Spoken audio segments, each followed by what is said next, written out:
gonna do was ask Athena to open us up. All Okay. right. Thanks, Athena. And we are recording. Perfect. Okay. So it is 6:31 on Tuesday, October 28th, and I am calling this meeting of GOL to order. I'm going to check with each member of the committee to make sure that they can hear and be heard. We'll start with Lynn Griesmer, Present. Counselor Lord, Present. and I am also present. And I also just want to check in with our guest, Chief Ting. Can you hear us and can we hear you? Loud and clear. Hope you can Perfect. hear me. Thank you. All right. So we are going to jump right in. We've got a packed couple of agendas here. So let's jump right in with public comment. If there are any members of the public who would like to make public comment, go ahead and raise your hand on Zoom so that we can allow you to speak. Public comment will be up to 2 minutes. Going in 4, 3, 2. All right. So with that, we are going to move on to the proposed urination and defecation bylaw. And if we could bring in Andy Steinberg as chair of TSO into the room, that would be great. Okay. Thank you so much. And I'm going to pull up the document for discussion. All right.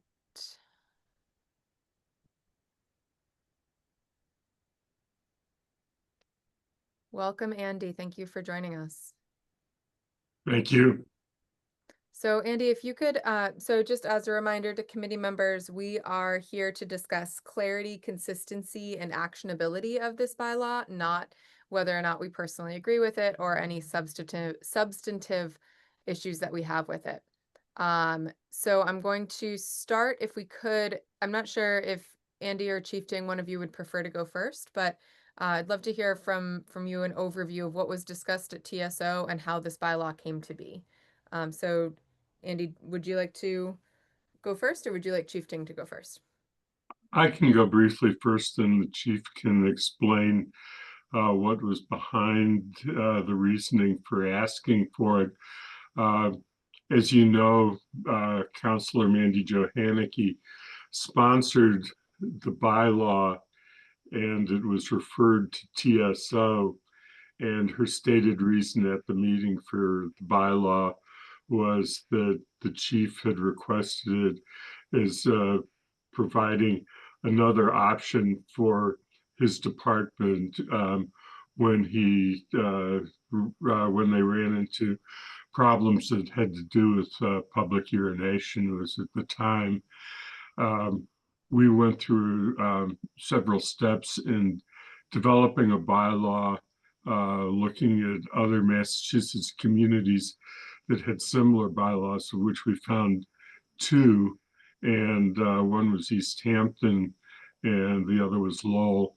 The chief spoke with the current chief of police in East Hampton, and we initially developed a bylaw that was a combination really of the two cities in Massachusetts that had similar bylaws. And then when it was referred to the city attorney, Lauren Goldberg, she suggested a much simpler version of the bylaw. And we looked at it and realized that it would accomplish the same thing. So the TSO committee then voted for the simpler version that was recommended by the city attorney. So that's basically it. And I think the chief really is a better one to fill in anything beyond what I said. Thank you. Chief Ting? Thank you, Andy. So, I'll tell you, our number one complaint overall in general in the town of Amherst that we receive are quality of life issues. And certainly we are in a unique situation being a college town in such a diverse community. We have people from all over, different walks of life from all over the place. We have obviously our main community. We also have visitors. We have transient people that come in for various reasons, whether it's a semester or for 4 years or whatnot. So that makes our situation a little bit unique in terms of we get a little taste of everything. But again, our community really struggles with quality of life issues. And over the years, there have been several bylaws that have been developed to kind of handle and keep in check some of those quality of life issues. For example, we have an open container bylaw, we have a keg bylaw, we have a nuisance house bylaw, we have a bylaw for no more than 4 unrelated people. And all of these bylaws are kind of created just to kind of maintain order and some type of control and to have some tools to utilize so it doesn't get out of hand. So with that being said, coming from experience, being a patrolman myself and being on the streets for a number of years, this is something that I would encounter quite consistently is public urination. And this is from a host of different, I'm not singling out any particular group, but you'll see it uptown, near the bar scene. You'll see it all over the streets, especially when there's house parties all around town. So it's very prevalent, and it's something that our officers deal with on a weekly basis. And we get tremendous amount of complaints from neighbors and citizens that people are urinating in their bushes, people are indecently exposing themselves as well. And it just kind of lessens an unwritten standard that we have in this town that it shouldn't be like that. And certainly I understand that, within our town, there aren't a lot of public restrooms. However, with that being said, the situations we're encountering, I don't think it would matter if there are public restrooms available or not. It's a matter of convenience for some folks, that are out partying and whatnot. And this is no different than many other college communities. This is something that's very similar. Mr. Steinberg had referenced that we had spoken to East Hampton. They don't use it very frequently, to be honest with you. And that's the answer that I got from their chief. They have a different clientele. They have a different type of population. So that issue isn't really prevalent over there. However, that law over there was enacted for their own reasons. I think our reasons are a little bit different. And so when I was approached by Mandy Jo Hanneke, when she was revising the nuisance house bylaw, she had asked me, are there any issues or anything else that you can think of that might be applicable to nuisance? And I said, yeah, public urination is an issue in this town. And the problem with that is that us as police officers, we have limited tools in dealing with that. A lot of times, for example, we are dealing with a college student, for example, and our only options are giving them a warning or arresting them or criminally charging them. And in many instances, that might not be necessarily appropriate. However, with a lack of choices, it's one or the other. And I figured a town bylaw or a civil citation will probably fill that void. That way it gives our officers another option instead of going the criminal route. And that's something that we strive to do as a police department, is to try and minimize having to go the criminal route and to have a different option. So really, that's the spirit of introducing this as a new town bylaw. Thank you. I would love to ask the question. So we had seen the initial bylaw that TSO voted, which went to KP Law, and then we got the KP Law recommendation back. And speaking for myself, I was a bit surprised at the extent to which KP Law had revised it. They had shifted it to be down to one sentence. And I am curious, Andy, if you could expand on the conversation at TSO about the two, and whether or not that was something you were seeking from KP Law to do. I think it's something where this is leading to part of our other conversation about seeking legal review. Is when we seek legal review, I think we also need to be very clear on what we're seeking legal review for. But I'm curious about the conversation at TSO between discussing the two options, basically discussing the version that was sent, and whether or not you knew why KP Law felt the need to fully redo it versus edit the version that you had sent. Well, we did not talk with town attorney directly. What happened is that we developed the bylaw by taking the enforcement section of the East Hampton bylaw and but not being satisfied that the definition of properties that where it was applicable really fit Amherst. It was really written for a very different community. So we did some modifications, and that's what after we had adopted that, it was sent to Attorney Goldberg, and then she came back and said, well, if you just do it this way, and she, with her single sentence, she said, then you can make it, you don't need the second section in which you do the definition of the properties that it's applicable to. And that was about all she said, was right in her email. And so we looked at it, and I think the couple of us who talked about it, which was Councilor Ryan and myself, we thought that it really probably served the purpose. So I consulted the chief, and again, I can leave his comments to it. I think that we on TSO be supportive of both. At one time, we literally have voted for both, if you want to look at it that way. And it's so if GOL has a reason, as it reviews it for its purposes of clarity, consistency, actionability, finds that the original version was serves the purpose. And I guess the other thing that I will point out is that the criminal enforcement and non-criminal disposition sections are straight from the open container bylaw without change. So If I may, don't Andy, in terms of the criminal and the non-criminal disposition, and with these town bylaw citations, originally they are civil in nature, so that's why there's a non-criminal disposition with a $300 fine. So if a party is issued that violation and they fail to pay the fine or fail to appeal it, then therefore it becomes criminal, and that's why there's the criminal application.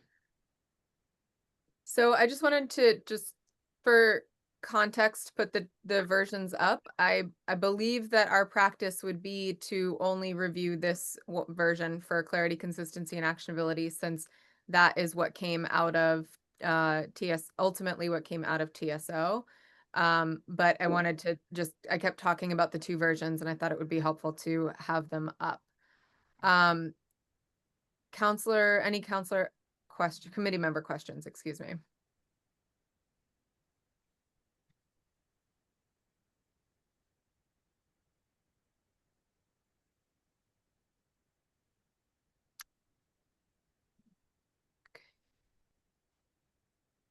No questions from the committee on clarity, consistency, or actionability. Okay. Lynn? Yeah, I'm all for simplification. And when you start defining this place or that place, which is the major thing that this does not have, you start having nuances, and this is straightforward. There's places to go, and there's places you don't go. And if you don't use them, then there's a fine. While I have plenty of issues with this measure, they're not relating to clarity, consistency, or actionability as defined by GOL. So I will raise those at the council with vigorous debate that I look forward to. But I personally do not see anything in this that is not clear, consistent, or actionable. With that, is there a motion to find the public urination and defecation bylaw clear, consistent, and actionable? I so move. Is there a second? Second. All right, I'm going to call the vote. Lynn? Aye. Counselor Lord? Aye. And I am an aye as well. Thank you very much. And Chieftain, thank you so much for joining us for the discussion. I hope you'll join us when we get to council and we can talk about it further. Certainly, I appreciate everyone's time. Thank you and have a good Thank you night. so Thanks for much. joining us. Thank you very much. All right, we're gonna move on to the public way. One moment, please, sorry. Andy, thank you for staying with us. So first up is, hang on, where is it? There we go.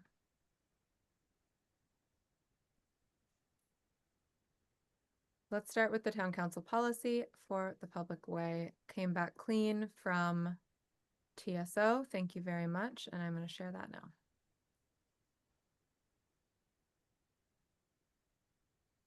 Okay. Andy, would you like to speak to anything from TSO on this topic? Well, I think you have had it on your agenda previously and had reviewed it, raised a number of questions that as it went through legal review. I think that the one thing that had taken us by surprise initially, though we understood what she did, was that when Attorney Goldberg got it, she did much more than TSO had originally done, which was to take the current public waste policy and do the amendments that seemed appropriate to incorporate it with the Transportation and Parking Commission, which was really what we were assigned to do, is to develop that particular policy, which had been introduced by the idea of creating a commission had been introduced by the town manager.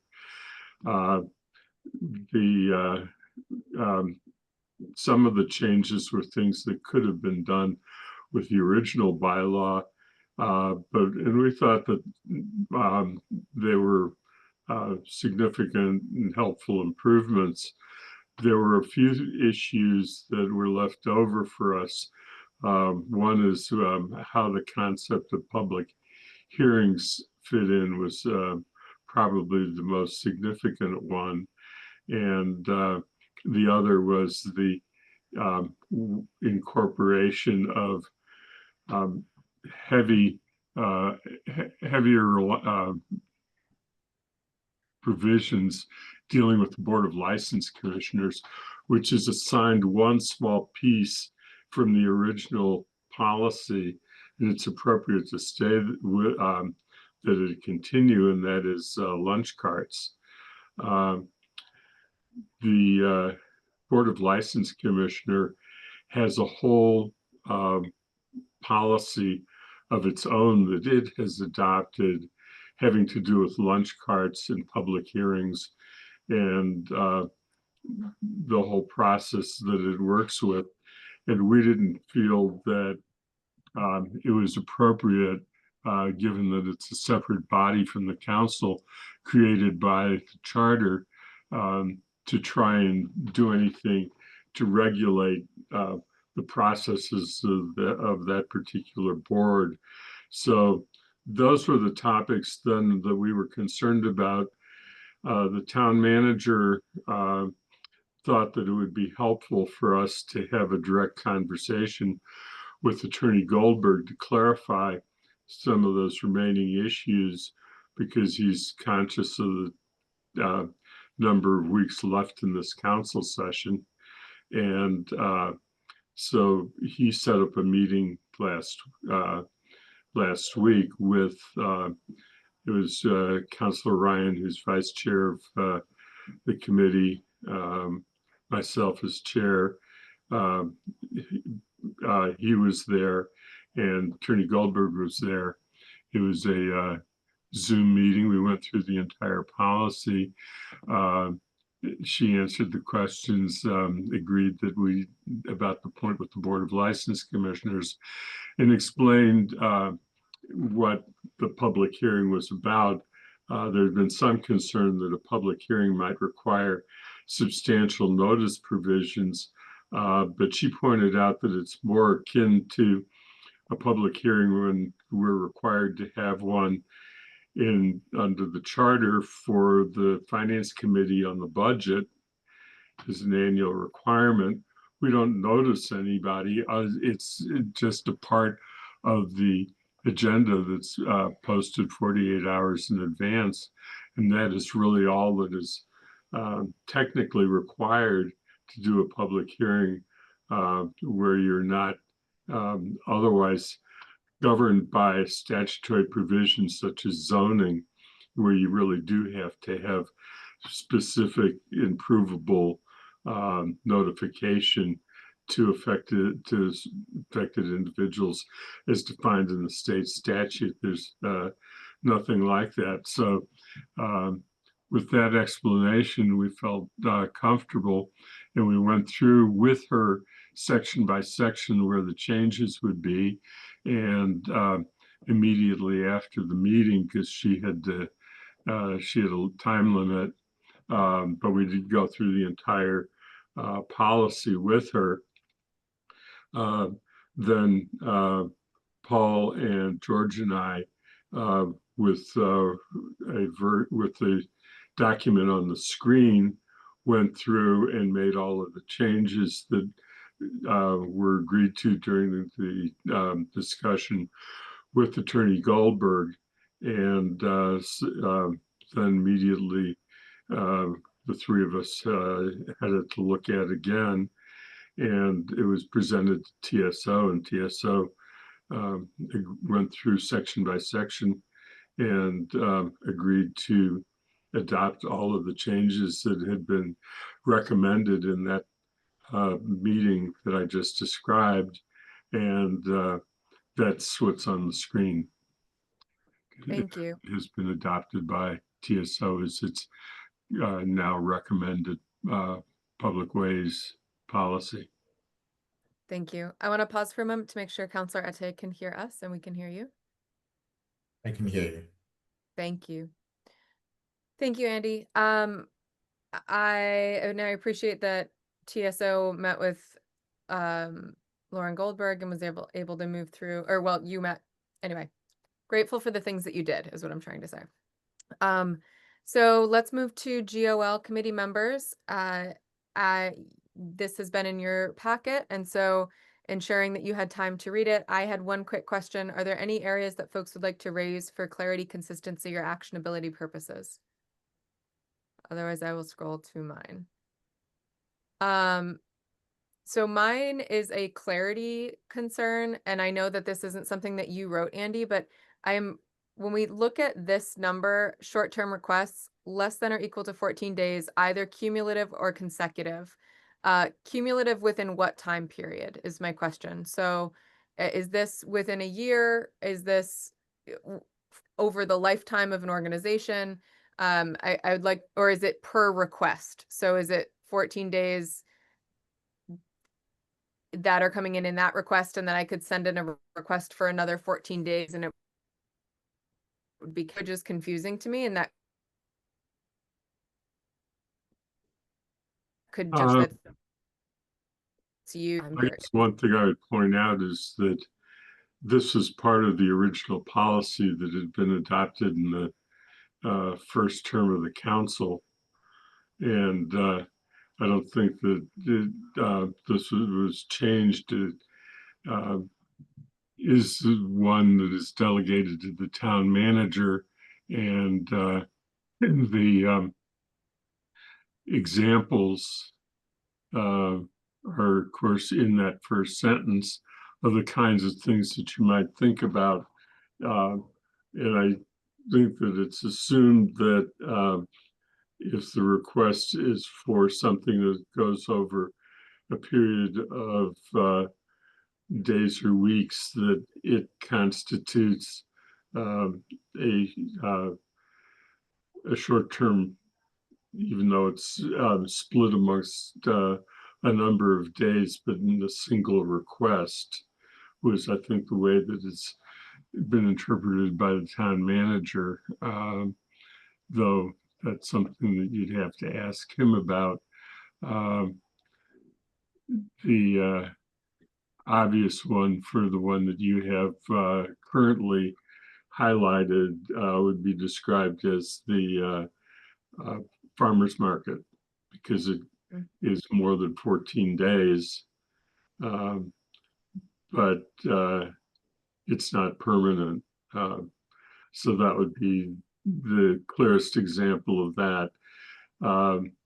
When we had originally talked with the town manager about it, as to whether we should change that over and assign it to the Transportation and Parking Commission, he said no, he would prefer to just have it stay in his office, that they have a process now in place that is working very effectively. Angela Mills monitors it, and people contact her when they have a request, and it's worked through, filtered up from her to him.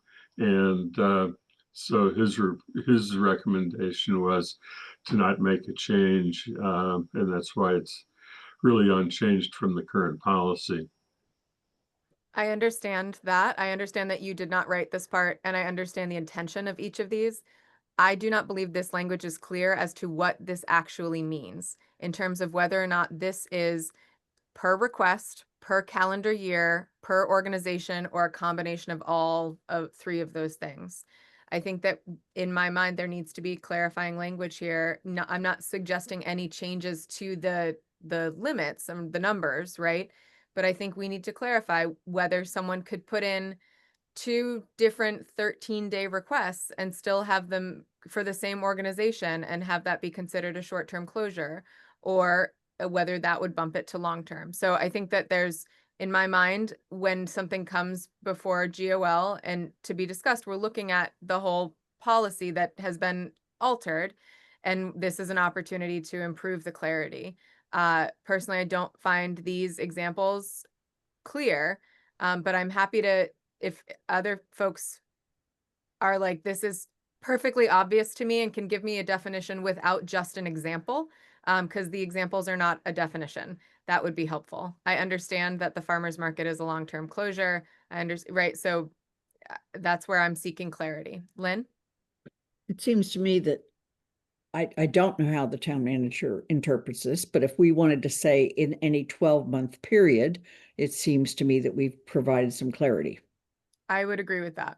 I just don't want to accidentally assign meaning that folks knew to not be true. I would put that in, I would check with him, and if we take it back out, we can do it by amendment at the meeting. Mm-hmm.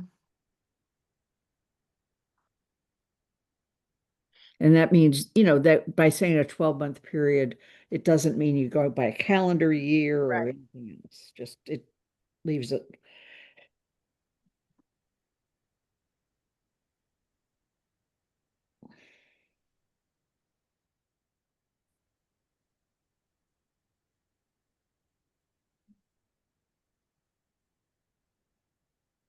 I'm just making sure it wasn't anywhere else.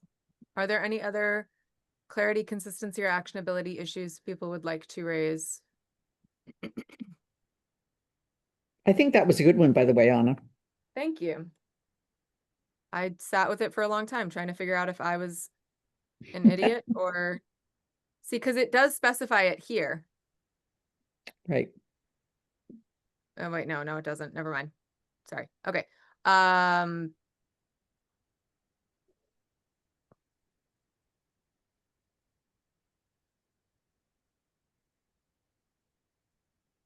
I guess it doesn't really make sense in this one. Sorry. Short-term reservations.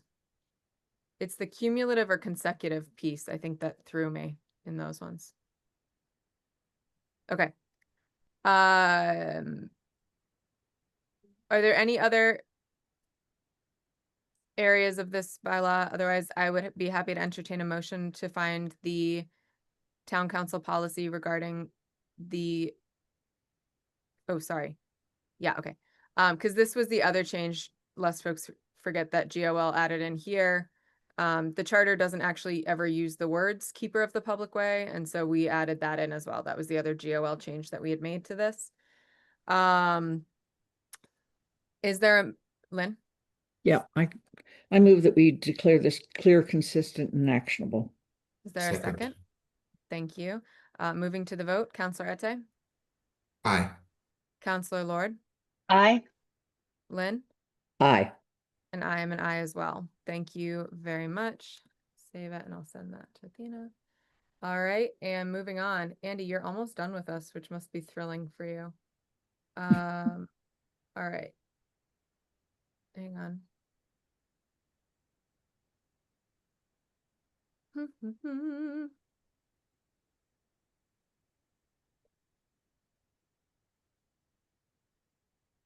I got distracted because I noticed some new charges in the folder that I'm excited to dig into. All right. And with that change, we are now able to move on to the draft committee charge for the Transportation and Parking Commission. You can see the changes that GOL and TSO have pitched thus far. And really, as a reminder, GOL has discussed this one at length, but we couldn't really do this until we had finalized the public way. So if there's anything additional that folks would like to discuss, the question here.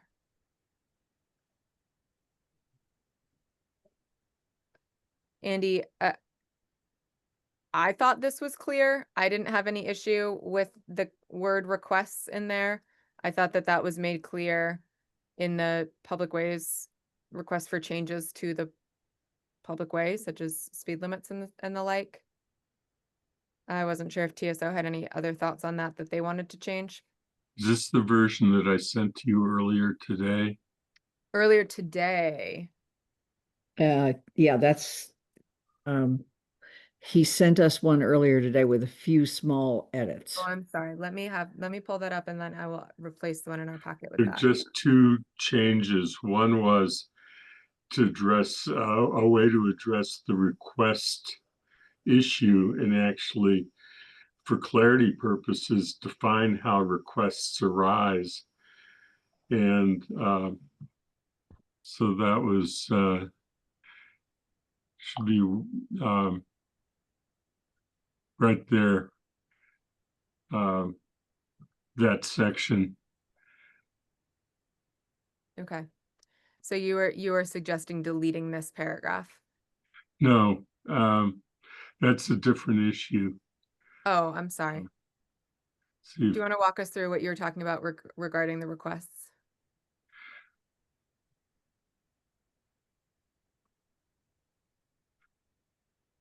Let's see if I can find the section that I was referring to. So it's easier when I'm dealing with it myself.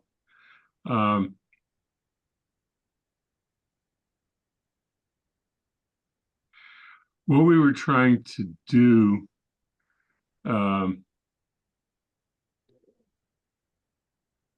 is two things.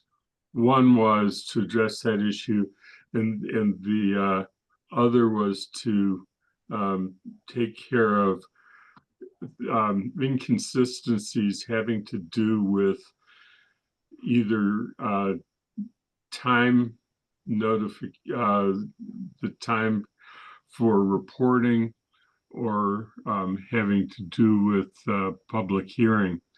And we were trying to make sure, this was the we being George, Ryan, and myself, that the two documents that we've looked at tonight are consistent with each other. And the paragraph that you're looking at right now, where it says to delete, we realized that if you delete that paragraph, it takes care of the issues of inconsistency of reporting requirements, and it addresses the other issue that I was describing about public hearing. We didn't think that it deleted anything from the charge itself as far as what was expected of a TPC. And so that we did not have time, because this was something that came up after our meeting last week. We suddenly, as chair and vice chair, said, hey, we better make sure that the two documents work together perfectly. And the removal of this paragraph was the one piece that seemed to address that. And because the whole public hearing thing is covered elsewhere in both the charge and in the policy, and by taking the 20 days out, it gets the reporting requirements in line so that the two documents work together perfectly. So that was what that suggestion is about. And I'll pause there before going to the other. So the public ways policy talks about monthly reports that are filed with the town council. I just want to make sure I'm understanding the Yes. and so you're trying to say that this was inconsistent because it said 20 days versus in a monthly report. So you're saying just take this part out. Yes, that was When we take, are we losing anything by taking out this first sentence of the town council may reserve the right to make a final decision on a request, but nevertheless delegate the responsibility for conducting a related public hearing? We did not think so, because I think that it's first of all, it's an inherent power of the council, because it's creating. It can always change what it creates, and it's also explicit in the public ways policy now, with the language that Attorney Goldberg added, which I think might be in section A now of the public ways policy, so that there's absolutely no question about it that the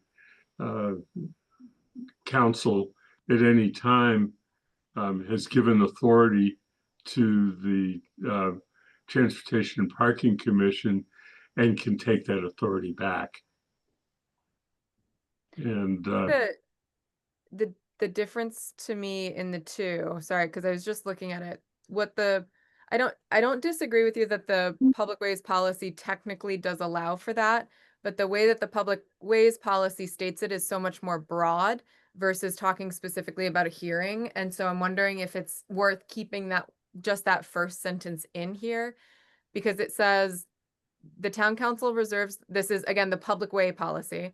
The town council reserves the right at any time to revise or rescind this policy, or to recall to itself prior to the action by a delegee, weird word, any of the matters herein delegated.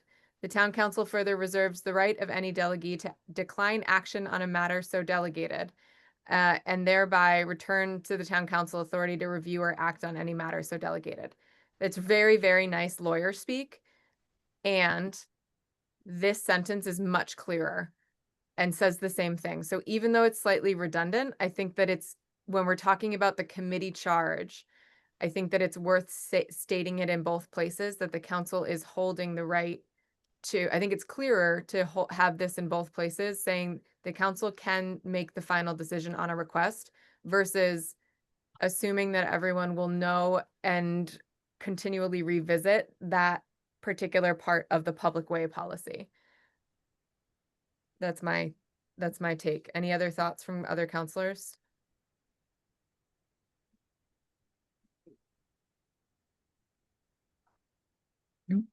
I see your point, and I don't think retaining the first sentence in any way changes what the purpose was of proposing the elimination of the paragraph. It really was more everything starting within 20 days. I agree, and I appreciate you and George doing our work for us to find that inconsistency. So if you kept that and even decided to move it elsewhere in the policy, like into the first paragraph, you could do that. Sorry, the number of crossouts were throwing me. I have to just accept some changes so we can actually see what we're looking at. Thank So you. no problem. Yeah, I think that it doesn't need to be a standalone thing. It could absolutely be. I think if we were to move it, the logical place would be to here, but I don't know that I don't think it makes a huge difference. We can just put it at the end of this paragraph. I'm gonna accept some things so people can actually read this and tell me what they think in terms of clarity, consistency, and actionability. Maybe, if it ever allows me to accept. All right, well, we got closer. All right. Any other issues here? And I guess the other sentence that is added is the one it says the TPC will establish a process to receive suggestions and requests regarding transportation and parking matters from the council, the town manager, town staff, the public, and users of transportation and parking facilities. That was the additional sentence that we added, largely to address Attorney Goldberg's concern that she wasn't sure where requests came from and what was meant by requester. So that sentence was added by the two of us as a suggestion that we would make on how to clarify that and answer Attorney Goldberg's concern without in any way affecting what we envisioned for the TPC. In some ways it would strengthen it because it would make it clear that TPC was expected to establish a process to get that kind of input broadly. I think that is a great solution to Attorney Goldberg's question. I would move it to this list of bullet points because it's not, this paragraph is much more about kind of how the TPC will engage in the public hearings part. And so that my only small suggestion would be to move it down here. But it's not a hill that I feel like dying on, let alone being in pain on. So I'm fine either way.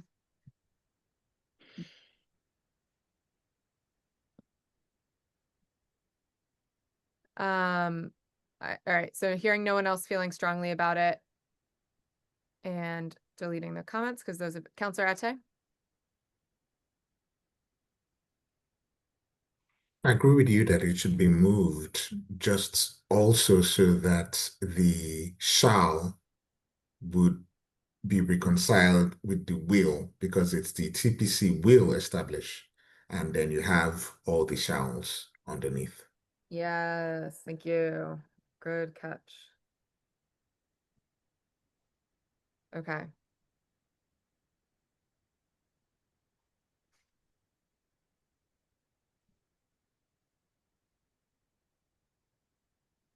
And then this needs to be that. Okay.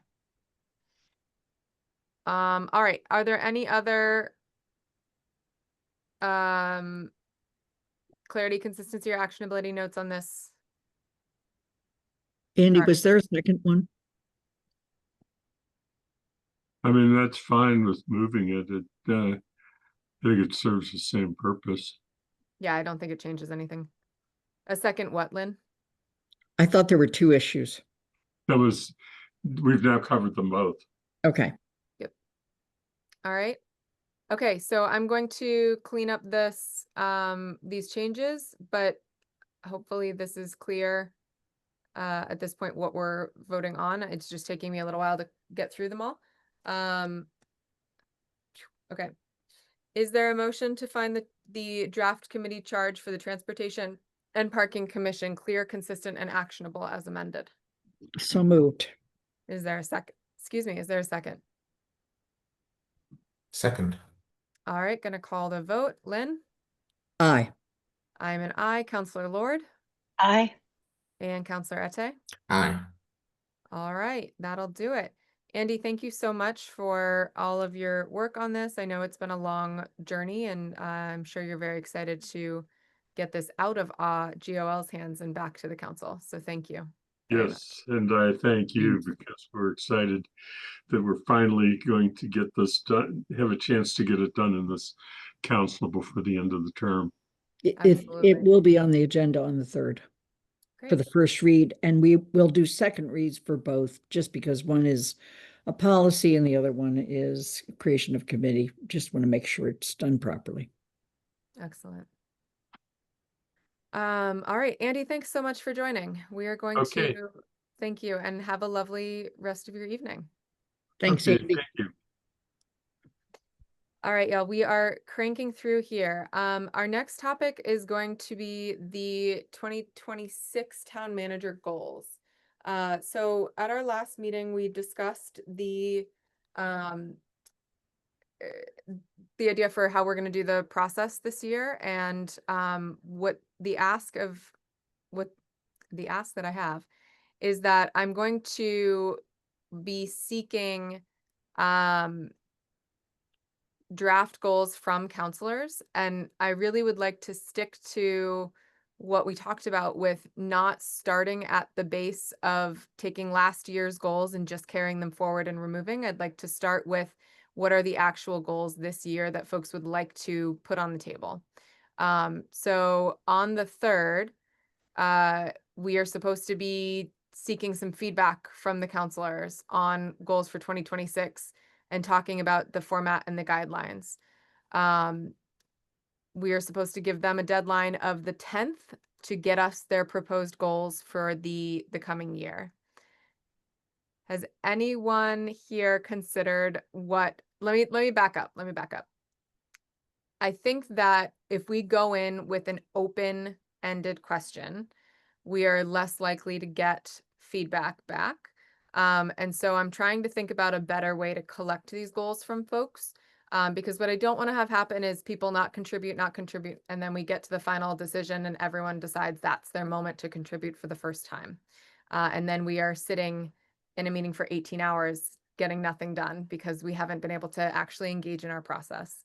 So I'm curious to hear from you all what you think the best avenue is for soliciting this feedback and getting the ideas for goals from folks, as well as if you all have thought at all from your end about what goals you would like to see.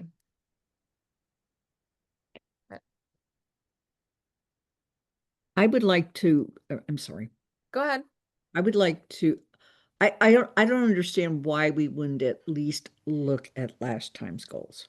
I mean, I understand your process, but I understand your desire for the process, but I think it at least jogs our memory about the issues and so forth. So Oh, I just assume we look at last year's goals.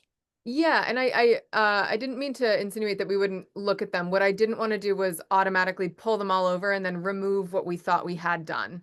I think folks are welcome to look at those, and I'm happy to pull them up now for us to discuss. But I think that we often get in this trap of, oh, hey, that was a good idea. Let's just keep putting it on the goals when it's maybe not the best idea for this year because of whatever other reasons there are. Are you saying, Lynn, that you would like to just look at last year's goals at the council meeting or right now in this meeting? Right now. Okay, I will pull them up. Any other thoughts on how we can best solicit feedback from the council on the goals for the coming year? As I'm pulling this up. This is always a tough one because we're at the time when our meetings just have so much on the calendar. Mm-hmm.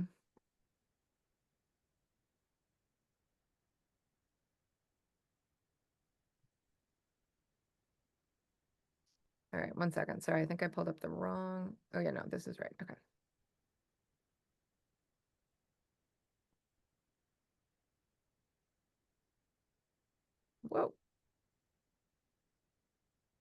So as a reminder, we came in with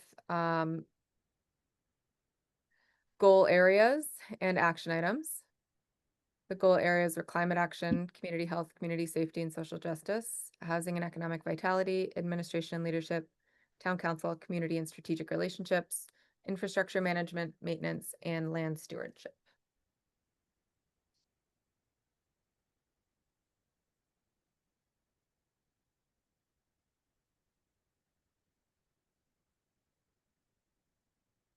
And then let's start with the individual action items that we set.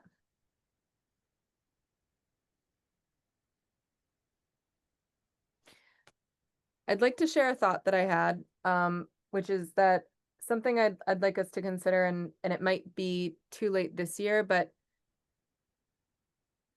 I'm hesitating to even say it. I do think at some point it's worth us asking Paul what are the goals he would like to accomplish in the coming year, as well as the goals we would like him to accomplish. I think that can help sometimes ground us in the conversation. Given our press timeframe, that may not be doable this year. And it might be something that we shift the evaluation to include in the future. But I just did want to mention that. I think that sometimes we just get all of our own grandiose ideas without asking him first what are the things he would like to prioritize, as well as what we would like to prioritize. Lynn? In the past, there has been a practice of inviting him to a meeting to discuss that. And the other piece that I think is still out there for all of us, and that is our own evaluation of him based on these goals. And in some ways, when Paul does his self-assessment, he kind of gives us, he does give us a status on each of the goals, which helps us determine whether or not we need to continue something or just stop, or whether we want to enhance something with something further, or whether we want a whole new goal. The whole new goal is not as evident in his self-evaluation, but it might be evident as we go through the next couple of weeks, particularly around the financial indicators. Okay. That's my opinion. Thank you. Are there any goals from this area that folks are, I'm struggling with this because if we aren't coming into this meeting with action items ready to discuss, we can look at these to kind of refresh ourselves, but there's not necessarily major progress that we're going to make on this tonight. And so what I want us to refresh ourselves with what we did last year, with the caveat that this does not need to look like what we do this year, and that we can continue to improve this process as we go. So, just kind of taking a moment to review this as we go. And then my prompt to you all is, how and what can we ask the council in order to receive helpful feedback for ourselves to discuss as a committee and create a final version to send to the council for approval? What is the prompt we can give them? Lynn? So on Friday, the council will receive the compilation of all evaluations from other people. They already have Paul's self-evaluation on both the goals and, excuse me, what the charter says. It's been a very long day. But the other thing is, we could say to people, and as you go through your own self-assessment, which they have to do by the end of next week. So in other words, by the 8th, I guess, they then, come back and say, based on that, what do you think should be the goals for the coming year? And you could use these as a springboard, but remember that they don't have to be identical. So it kind of fits with, as much as it seems strange, it kind of fits with the timing of everything else that the council is being asked to do right now. As much as it seems strange, I think it's the proper way to do things. I do too. I just wish Maybe it happened was a sooner. little bit more planned than we thought. Yes, it was all intentional. Not at all, because we keep running out of time. Yeah, Lynn, I agree. And I think that the last two questions that we ask in the town manager evaluation, which are what are the strengths and what are the areas of growth, those do lend themselves very well to how can we continue to highlight those strengths and build on them in the coming year, and where can we seek to kind of close some gaps.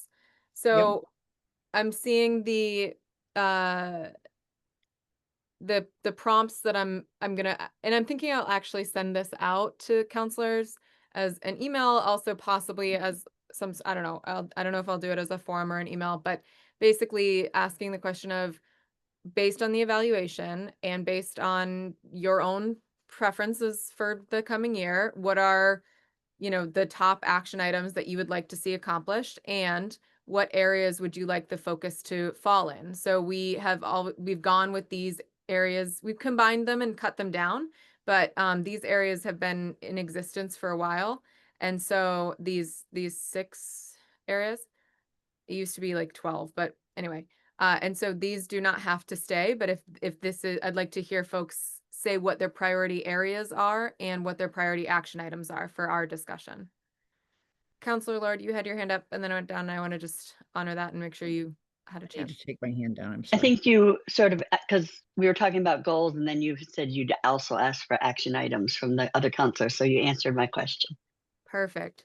So if you all got an email from me that said, "Hi there, happy Monday," or whatever it is, at the council meeting, please think about what the top goal areas for you and the top action items are for the coming year. You need to email them to GOL by the 10th. You've got a week. And if it's not in, we're not going to discuss it. And you're going to make this process messier if you bring it forward later. So please give them to us by the 10th. And we can encourage folks to review the prior year's action items and goal areas for inspiration, while remembering that what we gave last year is not reasonable to get done in a year. I got to think about the phrasing. I know I'm word salading it a little bit. Counselor Ette?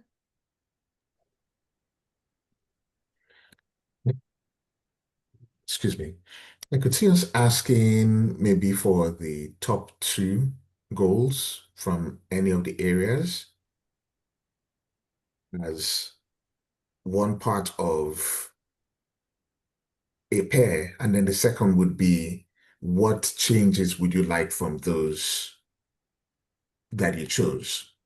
So it would allow for people choosing the same thing, and then that could be tabulated, but then it gives an option for counselors to then make suggestions on what they want changed, and that's where the conversation would be in the council. What do you mean what they want changed from what? So if you go back to the goals, Mm-hmm. so seek climate leader community designation consistent with state law. You could have people who could choose the same thing, but they might want to update that action item in a different direction, and that would be part of the conversation we could have in the council. Do you think that that would be, but couldn't they say, so what I want to avoid is folks just saying carry everything over, right? So are we able to have them, if we ask the question, what are the 2 areas for each goal or whatever that you'd like to focus on? Could they not just say seek climate leader community designation with the edits that they would like to see made to that as one of their action items? Okay, we could No, go with a that. genuine, like, am I understand, like, is that getting at what you're suggesting, or is it different? It is getting at what I'm suggesting, in the sense that that would end up being where the discussion would be on the council. But since we have, for climate action, for example, we have 1, 2, 3, there are 6 things. And it turns out that a majority of the council agree on one item, we have a ranking, then at least we can know what to focus on in a meeting. Yeah, so I think when we come back, so if I'm understanding you, you're talking about less about the collection of initial ideas and more about the discussion of kind of prioritization of ideas. Is that, yeah. I think that there's absolutely what I'd like to see is that I think that we got started on a really good process last time that we were discussing these goals, and I think it got a bit waylaid. And we never got into the messy middle piece of where folks were not completely united in one direction or another. And so what you're talking about in terms of that prioritization, I think that is a really crucial part of the discussion that we have at council. But I think it has to come after GOL has collected and organized all of the different action items that we get into the different buckets and like combined the ones that are similar and all that kind of stuff.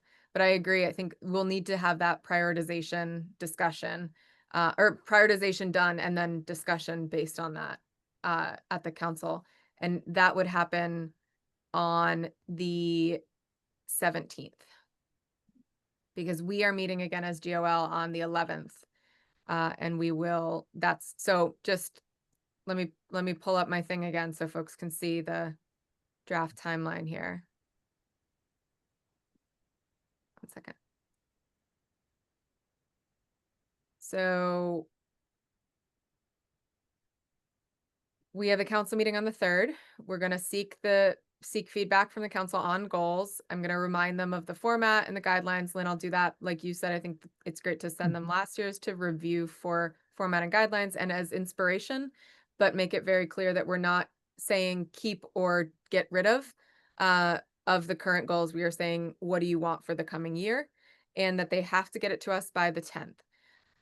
I'm just going to say this now. It always happens that we say to the 10th and then we get to this council meeting and someone throws in something from left field that is, comes out of nowhere. So I'm just saying that more for my own mental sanity of it's going to happen. I just need to be prepared. But It's gonna happen.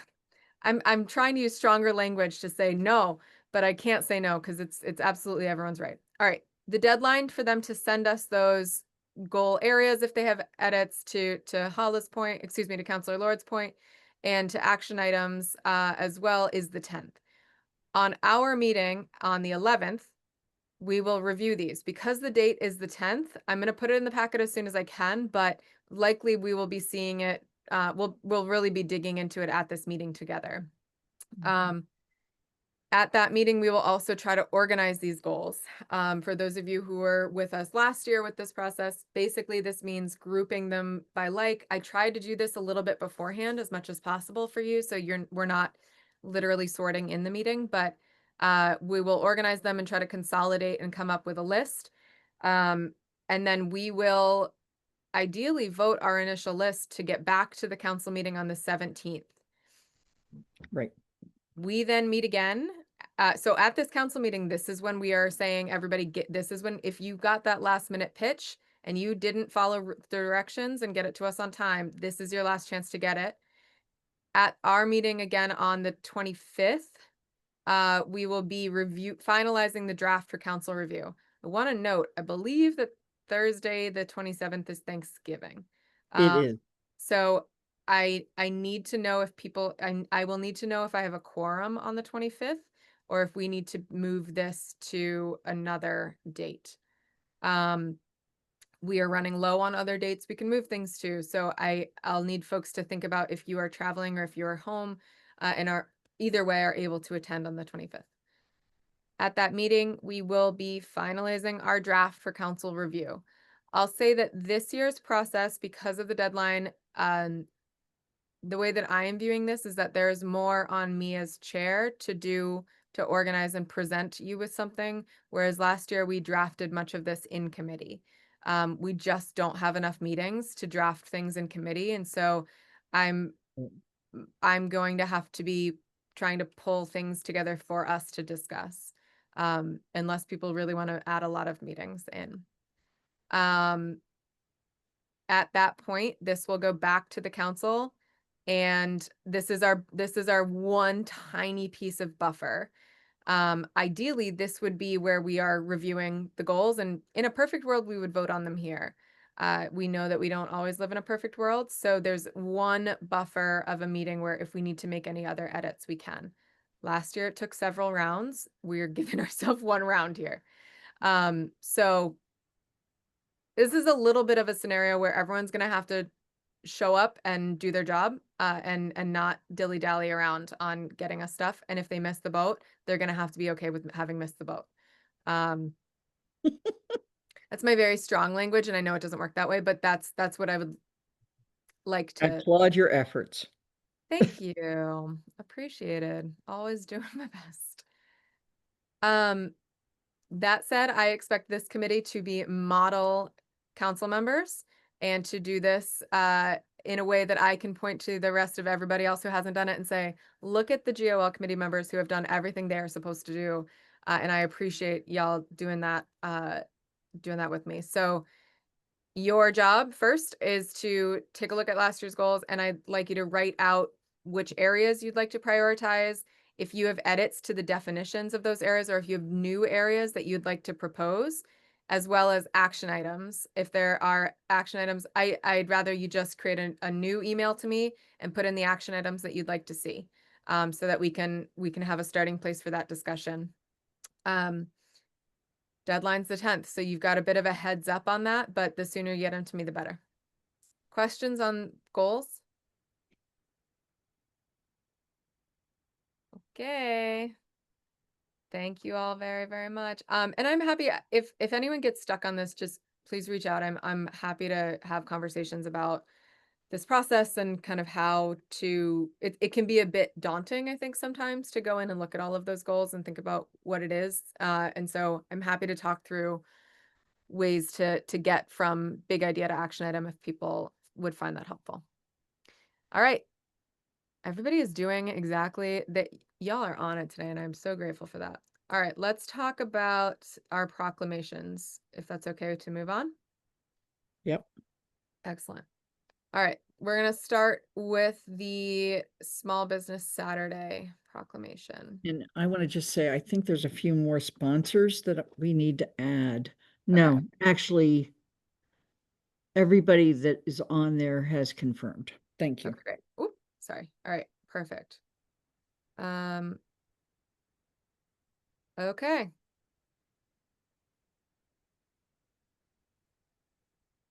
I'm going to ask if folks coming in have any proposed clarity, consistency, or actionability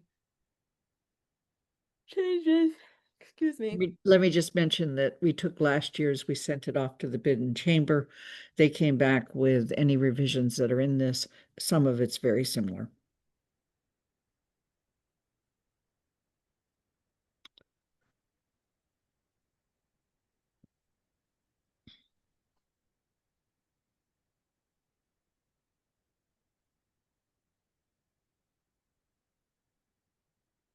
Counselor Ette? I think we had a similar edit that we tried to make last year. It's at the bottom of the page. And that is whereas the Amherst bid and the place where you have information on all events, we normally shy away from having several sentences in a paragraph. And so I was wondering if we could have, with more information, or more information on all events can be found, something that it becomes a clause instead of a sentence. How does that work?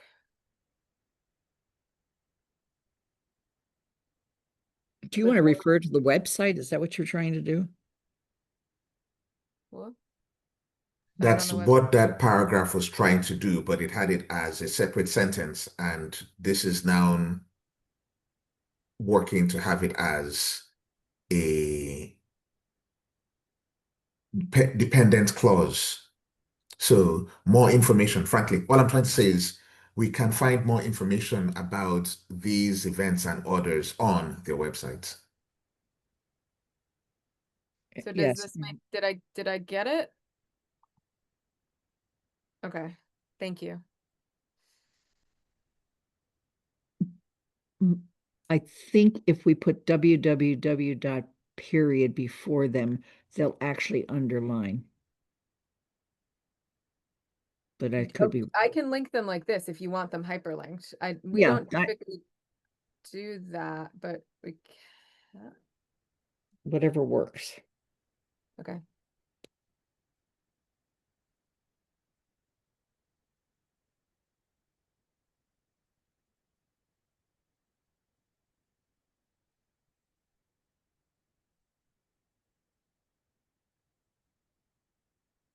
Okay. All right. Any other edits? Is there a motion to find the Town of Amherst proclamation recognizing Small Business Saturday and Shop Local Week 2025 clear, consistent, and actionable? So moved. So moved.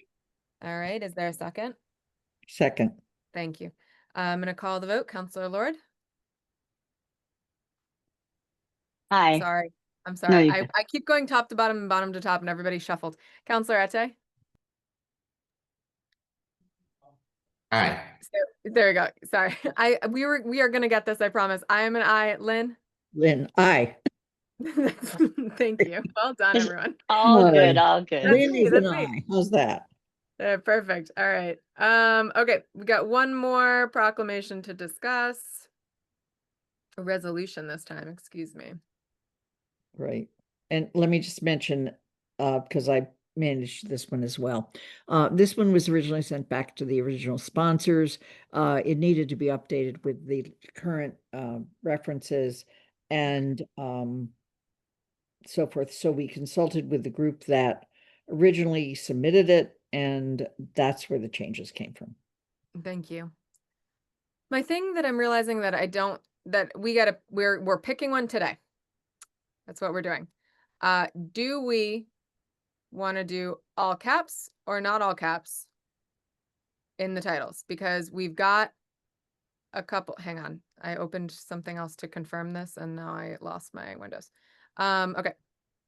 We seem to go in all directions here. We always do bold, but we sometimes do all caps, we sometimes do not. And I would love to hear if someone has strong feelings.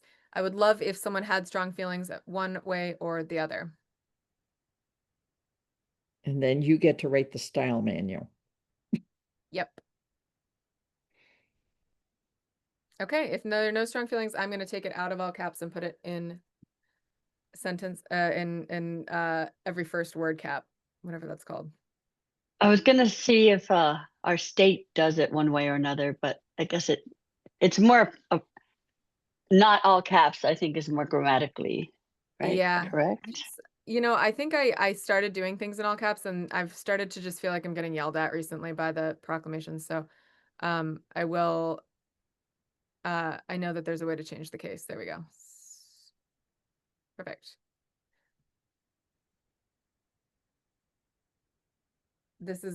It's tracking my changes, but that's its error. Okay.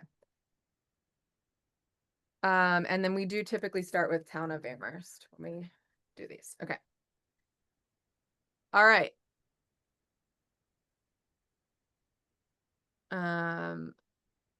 Counselor Ate? General comment, I think the spacings are off. So some of the words fall into new lines that don't need to. But for the very first, whereas the T is bold, and so we could remove that. Okay, thank you. Yeah, let me double check. Yeah, I don't know why it's doing it like that. But I'll check it as we go. It is being funky. Oh, the margin is way far over. All right, as we go through, I'll try to adjust that. Would that be an inch? 8.5, 7.5. Yeah, okay. Good catch, Counselor Arte. All right, moving through.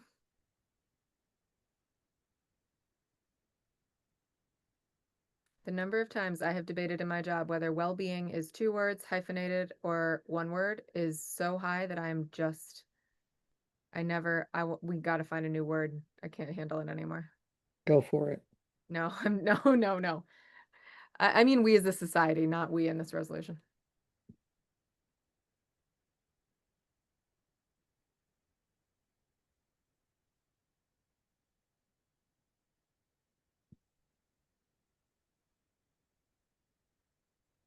We did not have Amherst Town meeting in 2023. No, I bet it's supposed to be 2013. No, I think it's Oh, 2023. you're right. It's in the uh, town council. You're correct. Yeah. I caught something. It always feels like a win when I catch something. All right. Did so in 2023. Okay.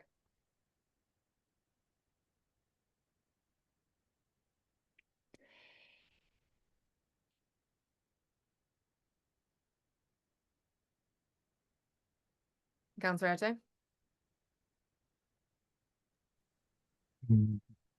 So we have, whereas in November 2018, 88% of Amherst voters voted yes. We have quotation mark, which should capture the yes. But I'm betting that if it was on the ballot, then it would have been a yes with a capital letter. All caps. You think? It wouldn't have been. We could just say in support of and solve this question. Okay. No. I'll do that. You just had to, I had my one catch and you were like, I gotta find a better one. All right. Thank you.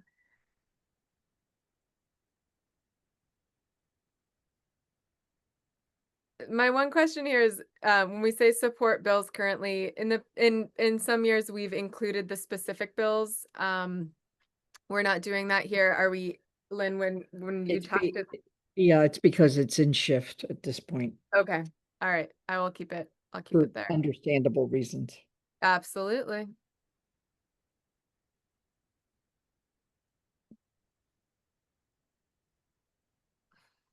Okay.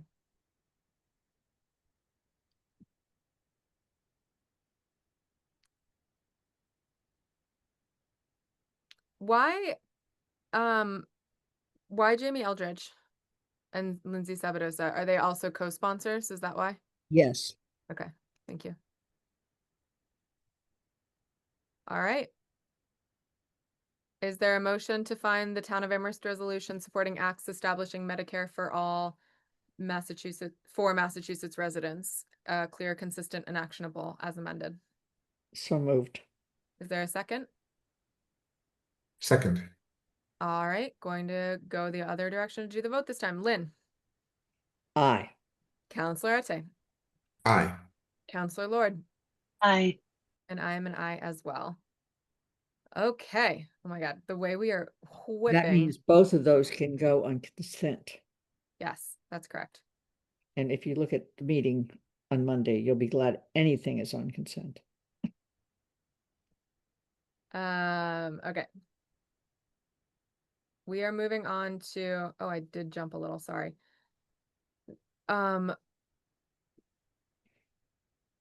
Apologies, I'm just pulling something up.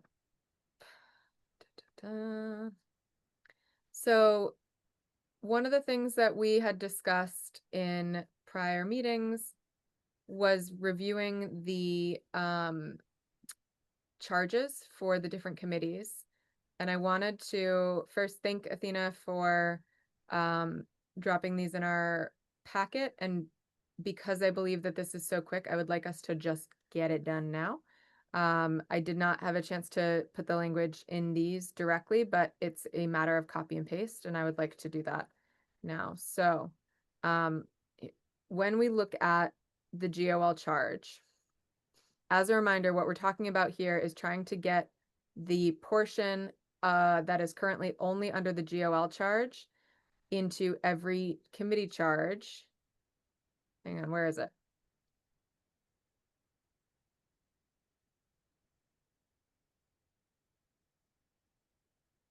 This part. We need to add in a clause to each committee charge that says that the committee may, so let's pull up CRC and figure out the language. So here's the CRC charge. we do need my review on here. We basically need to add a bullet point that says for each committee that they are able to consult legal counsel for, or legal.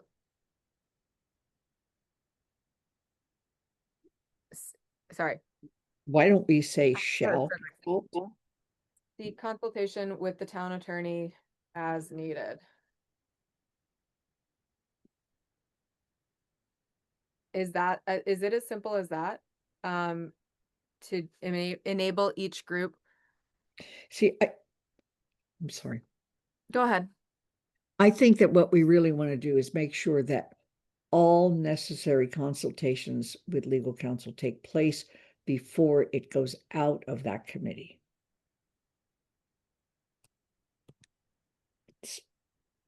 What we're trying to do, as we all know, is to stop the back and forth. Mm-hmm.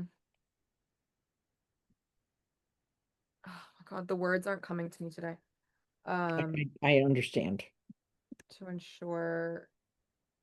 What are we ensuring? It's ensuring legality, but prior Not to, just ensuring legality, it's yeah, it's also consistent with state law, et cetera, et cetera.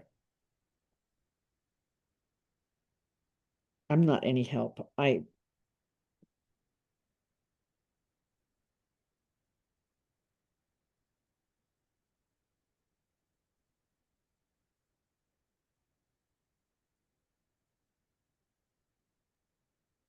Referral? yeah, but it's, I guess it is getting referred back. Is it the committee isn't referring it because the council already has referred it. So it's basically, I'm trying to find a fancier way of saying prior to the measure moving on in the process. Continued referral, maybe, maybe that covers it. Put in what you were going to put in, and then we'll see. I didn't have anything. I think we want to say shall seek consultation with the town attorney as needed to ensure consistency with local, state, and federal laws. I don't think we have to say legality. I think consistency takes care of it, but I'm not a lawyer either. So the legal review, this I think is a good baseline, but the legal review typically is doing more than that. And this is actually the part that we have the least issue with, honestly, when it comes back from KP Law. It's often that we just often KP Law just has better language, or spots holes in things. So Athena? I think I think you could write recommendations to town council may include consultation with the town attorney. Is that all? And that covers it, you think? That's what's in the GOL charge.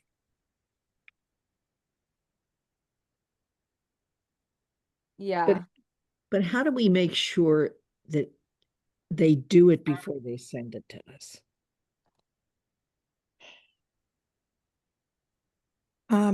I think that we just change our practices. It's not written in now, so we don't need to rewrite it, in my mind. Okay. Rebecca? Or It's sorry, point, it's specific in GOL's charge, so I think if we specify that in the other committee's charges, then I mean, there's it's like this legislative process guide that's been sitting in GOL for over a year.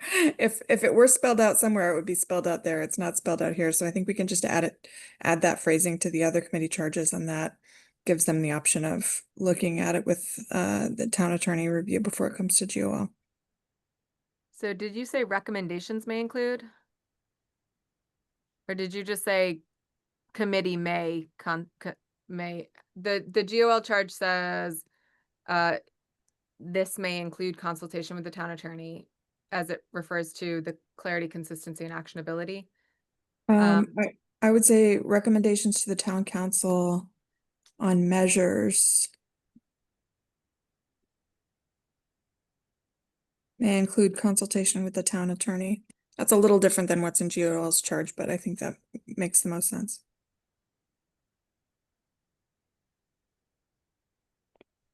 I don't think you need by the committee. All right. Okay, Counselor Ate?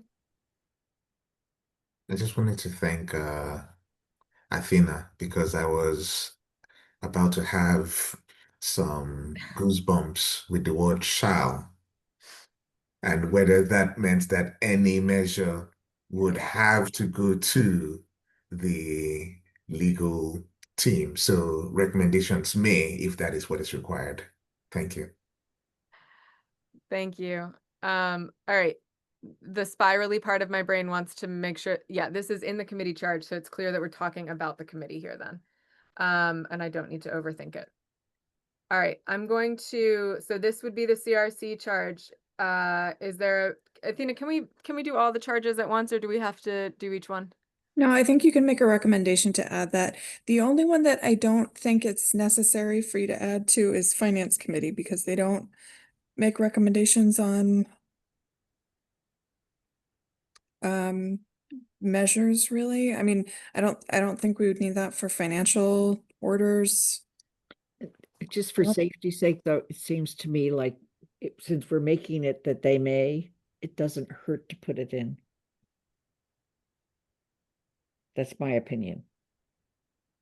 Up to you. But I think whatever you decide, I think you can just make a motion to recommend the council amend the charges by adding that line. That's how we did it when we added the there was a part in the beginning we add the statement of values in the into the purpose. You Okay. could just do it in one recommendation, and then we'll have all those amended charges in the packet. Okay, perfect. So hang on one second, I'm just double checking.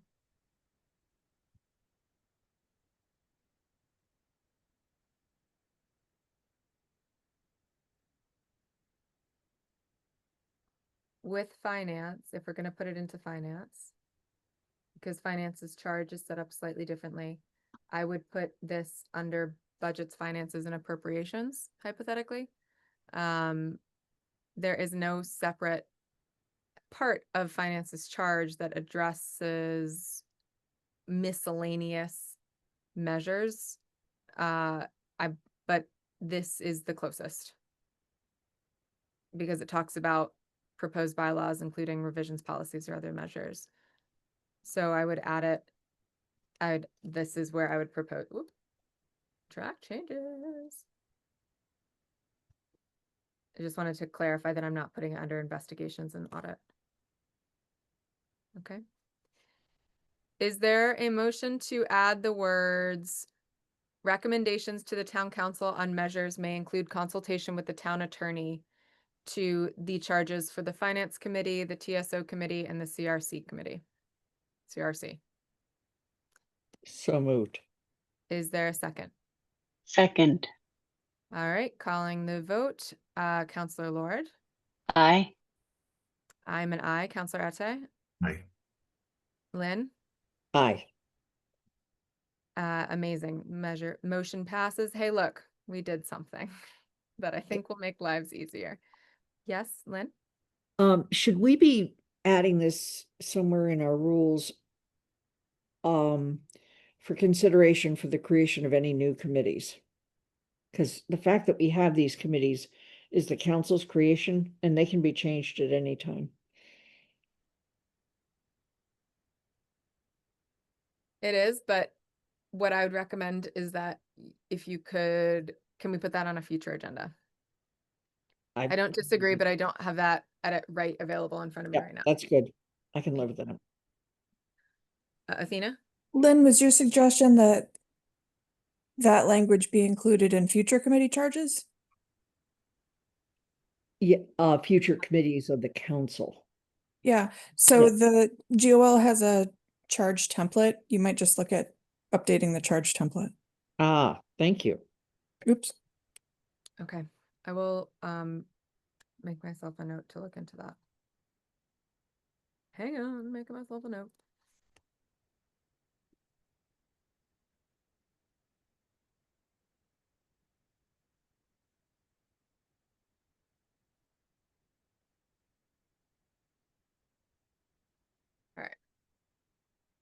Okay. So, impressive time tonight, everyone. We are going to move on to our 2 vacancies here. And we are going to discuss the selection guidance, and let's start with selection guidance and interview questions for finance. I did send this to Kathy.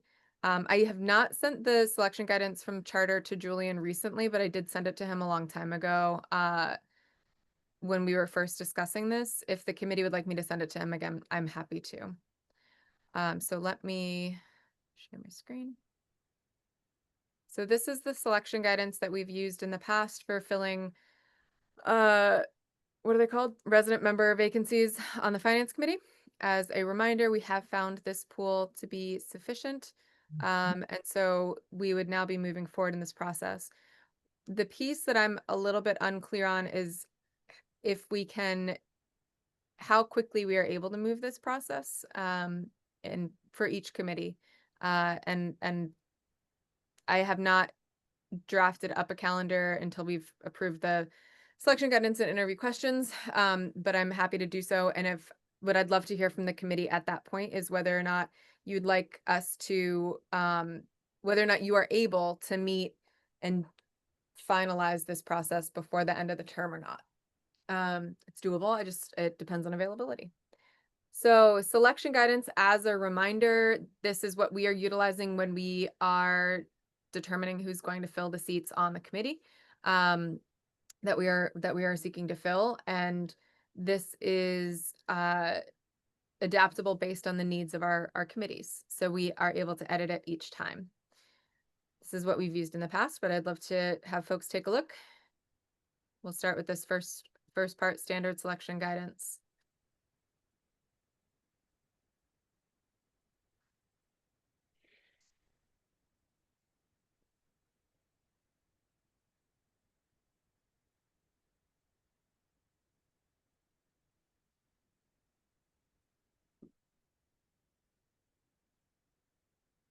Councilor Arte?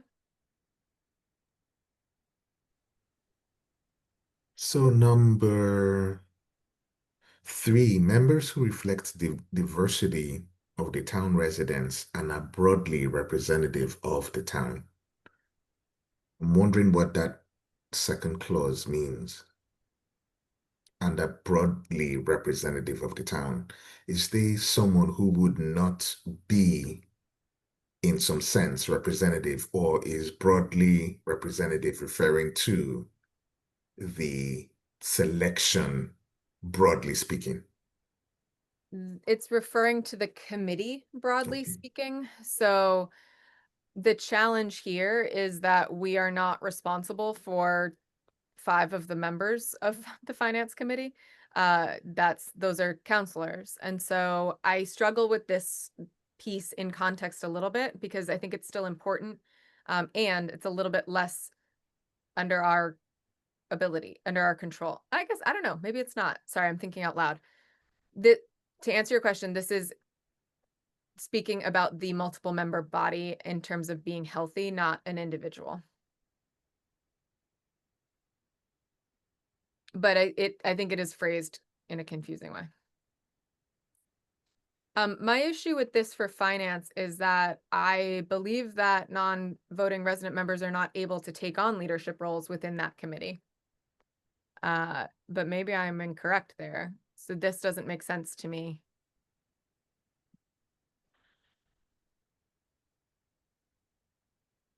It makes sense for other committees, but not this one.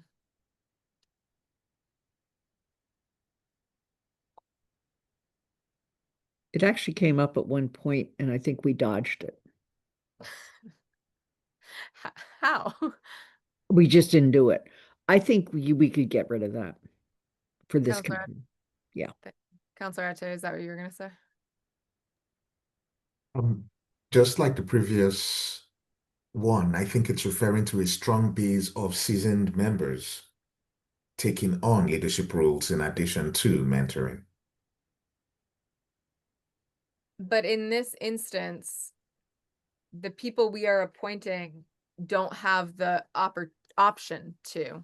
So, because the non-voting resident member, because it's a mix of counselors and non-voting members, So I think, yeah, that's where I'm struggling is how can it be in the selection guidance when this isn't an opportunity that they'll have? And it's not something that like the committee can, sorry, I can get stuck on this one. Lynn? Yeah, I actually we've seen this. Bernie Kubiak from time to time has taken on a fair amount of leadership role in finance because of his experience. And we just brought somebody else on the finance committee who has on a previous finance committee. And in fact, it does open up things. And I think the thing that Bernie got involved with was differentiated taxes. And he and Kathy worked on it together. So I'm not clear we want to take it out. So maybe if we expand, oh, I'm sorry. That's it. So if we're expanding our thinking of leadership roles to not be the formal chair or vice chair of the committee, but instead just thinking about able to lead projects, I'm comfortable with that. I just don't want to mislead folks into thinking if that's Yeah. not true, that Yeah. okay, I'm done. Let's get on to selection of resident members shall be based on.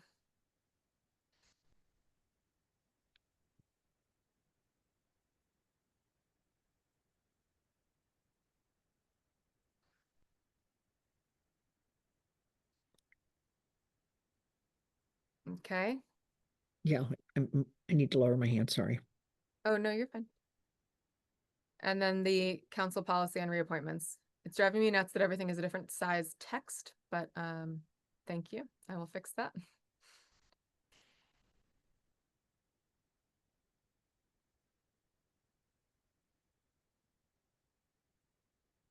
Okay. This is really that this is our policy. We'd have to vote to change that separately. Is there a motion to adopt the standard selection guidance for non-voting members of the finance committee? So moved. Is there a second? Second. All right, I'm gonna call the vote. Counselor Lord? Aye. Counselor Ate? Aye. I'm an aye. Lynn? Aye. All right, thank you. Let's now whoop, stop sharing and let's go to the interview questions.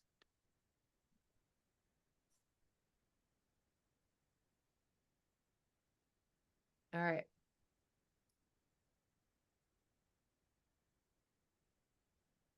Take a moment, familiarize yourself.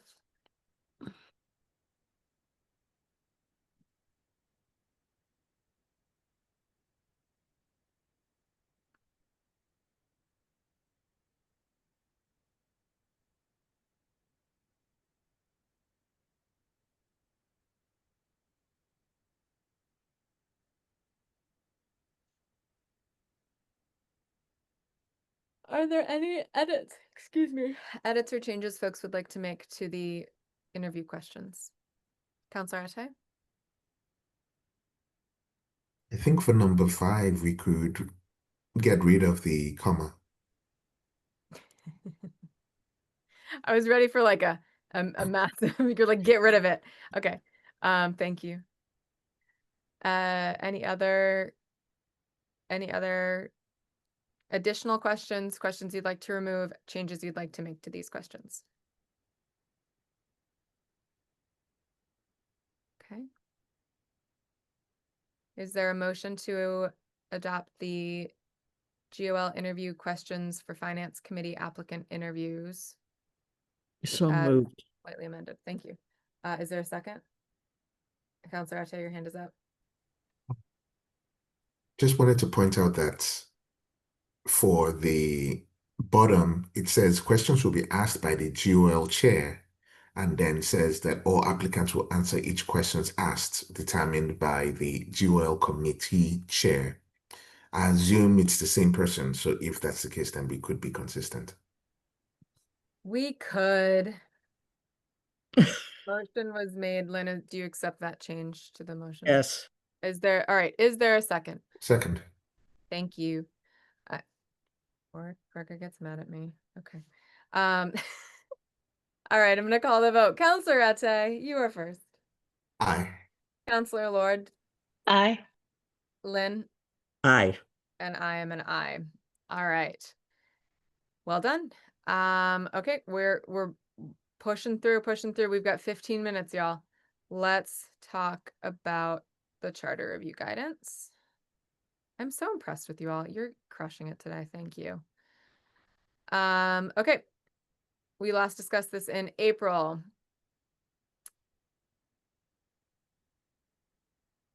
I'm just gonna do it now before. Okay.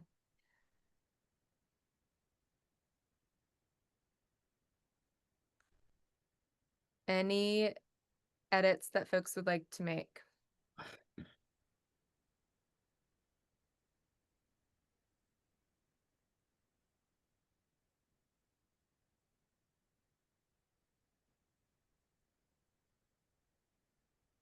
When we spoke to the Charter Review Committee, we asked them about their needs and the like. They talked, this would be the place to kind of include that, those elements that we heard from them. If you don't feel that it's captured.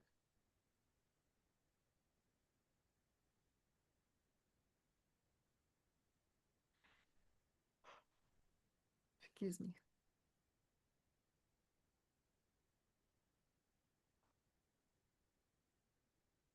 All right, seeing no proposed edits.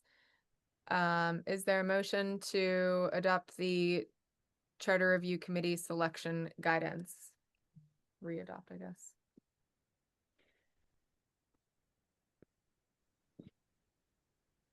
Do I have a motion? So moved? Or do I need to say it? No, you don't need to say it. That's fine. Second. All right, thank you. We have a motion, we have a second. All right, calling the vote. Lynn, Aye. I am an aye. Counselor Ate, Aye. Counselor Lord. Aye. All right.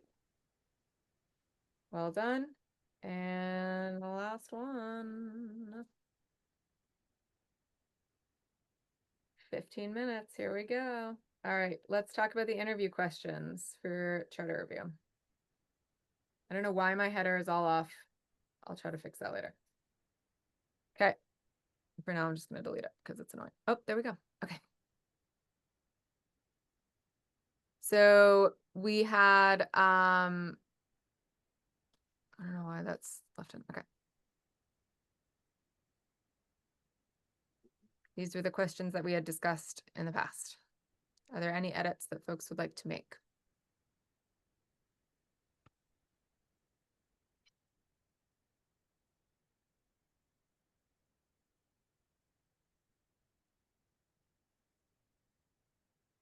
Counselor Ate? Considering that the Charter Review Committee is in the process of writing a report, is there a need for question 2? I had a similar question. And I would be inclined to erase that one. And then I also think adding in a piece to work style based on the feedback that we got from the committee. So Counselor Ate is proposing that we delete this section. I am proposing that we add in a section here, a question here, excuse me, that is the Charter Review Committee is in the final phase of their work, which is drafting a report of recommendations for the town council. Could you please share how you would go about joining a group so far along in their process to and help move the work to completion? I'm happy for edits, but I'm trying to get along this. This was something that the committee members talked a lot about, was having someone who comes in able to kind of hit the ground running and move with them in the direction that they've been going. And so I'm trying to get at that piece of the work.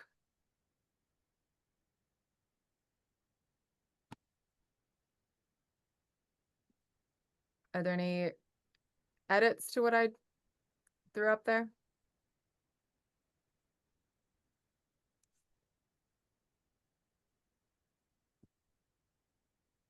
Okay. Let us then see, is there a motion to adopt the Charter Review Committee? Oh, Counselor Ate.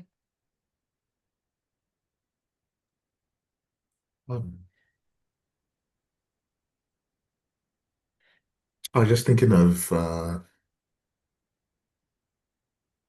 grammatically how that works.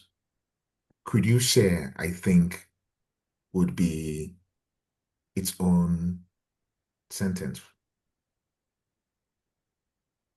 Wait, what? Say that again? The Charter Review Committee is in the final phase of their work, which involves drafting a report of recommendations for the town council. Could you share that would be the start of a new sentence? So, yeah, just a question. Okay.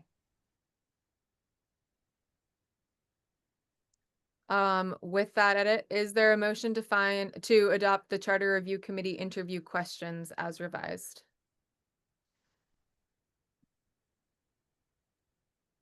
So moved. You're crushing it. Thank you. Is there a second? Okay, I will second it. 8:18, everybody, hold it together for me, please, for 12 more minutes. All right, calling the vote. We will start with Counselor Lord. Aye. Counselor Ate. Aye. Lynn. Aye. And I am an aye as well.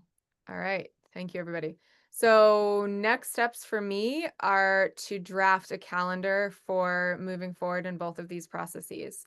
I would like to hear from the committee on how hard you want to push here in terms of, not in terms of how hard you want to push, but looking at availability. We've got a lot of meetings in the next couple months. As chair, would it be, or as committee members, would it be helpful for me to give you a couple draft calendars? What would be your preferred course of action here? I'm sorry, I'm not articulating this well. I'm trying to figure out how to move this forward and be respectful of the time that people are putting into this. Do you want me to come to our next meeting with a calendar? Maybe. Sure. Okay.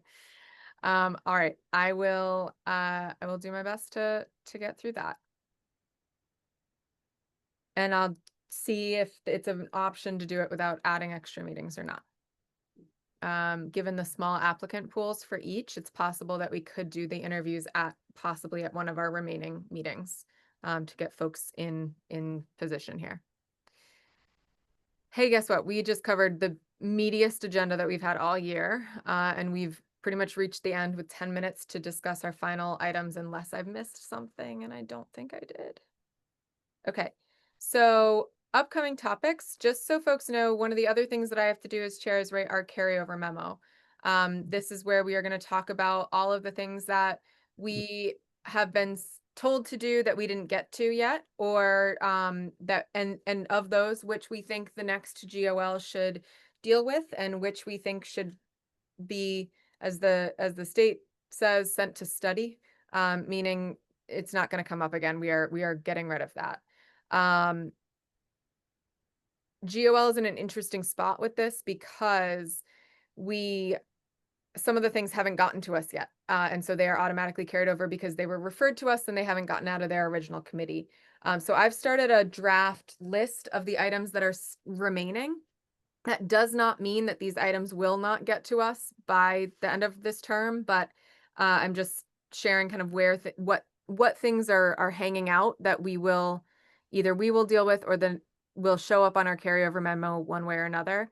And that includes the charge for the Resident Oversight Board, which we do not have yet, the charge for, or the bylaws for the Human Rights Commission, which we do not have yet, the solar bylaw, which we do not have yet, streetlights, which we do not have yet, and waste hauler, which we do not have yet. I believe that one of the things, this is my brainstorm, so please know this is not a thoroughly thought out list. One of the things that we do have that we have not taken action on is the legislative process guide. For folks who are unaware, this was something that came up early in the term. This was a guide that was put together by former counselor Shalini Bal-Milne, and it was essentially intended as a process guide for counselors to use in moving different items forward. And the question for GOL was, do we adopt this in some sort of formal way, or does it exist as an informal tool? What does the council want to do with it? So we need to decide whether we are going to try to act on that before the end of December, whether we would like the next GOL to deal with it, or whether we are saying, you know what, it's going to live in informal status, and we are not going to carry that forward. If there are other things that you come up with in your brainstorm, Athena and I are digging through, and I know Athena's going to have a lot of other things that I didn't come up with in my 30-second brain. It was a 30-second brainstorm. But this is a list that I'm currently working on drafting. So please feel free to send me items. Athena, what else would you like me to put on here?